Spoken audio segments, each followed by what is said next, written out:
Yeah, both Molly and I had made a commitment growing up that we were going to be sexually pure. We were going to save ourselves for one person, which happened to be each other, one day. But even still, I need to take that even a step further and say we were committed to virginity whether or not God had another person in our future.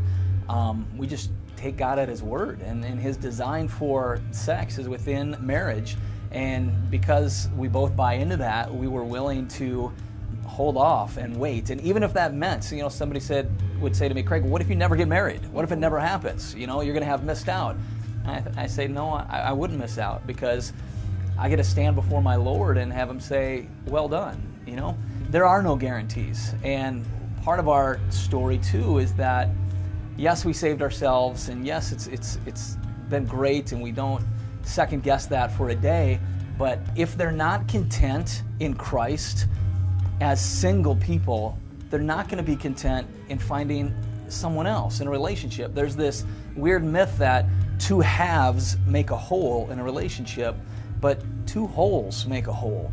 And we were complete in Christ, and I tell people I wasn't out on the deck of my house, looking up at the stars, singing somewhere out there, wondering where this woman was to fill the void in my life. And Molly wasn't out hitting all the singles clubs looking for Mr. Right. We really knew who we were in Christ and complete in Christ. So when we came together, it was a beautiful thing. It was a great thing. And we've experienced the payoffs that have come with that decision.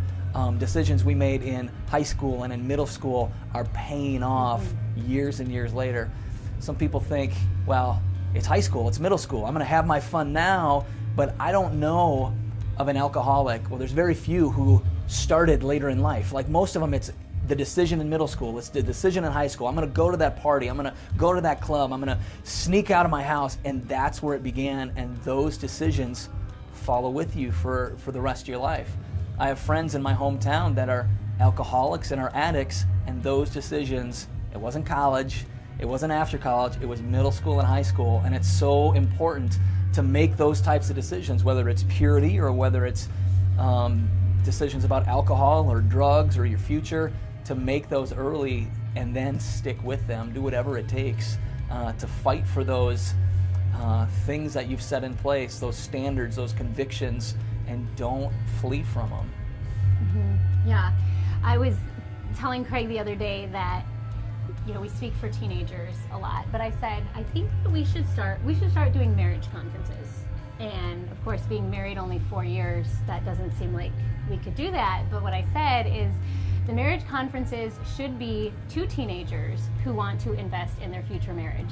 I don't know if that'll fly, telling teenagers, hey, come to the marriage conference at church this Saturday, learn to invest in your marriage. But the reason I was talking to Craig about that is because as we look back on our life, like he had said, so much of what we're reaping now is because of decisions we made or didn't make when we were teenagers, which is why I think we're so passionate about young people. Because I look back on my life, and when I was 13 years old, I was so boy crazy. I liked every boy there was to like, and God really, I think, got the reins on me, and instead of being passionate about every boy that I saw, He helped me become passionate about loving Him first and then thinking about my future husband. And even at 13 years old, I just remember thinking, I want to have as much of me as possible to save for my future husband someday. And that was very far off, since I didn't get married till 27 and he was 36.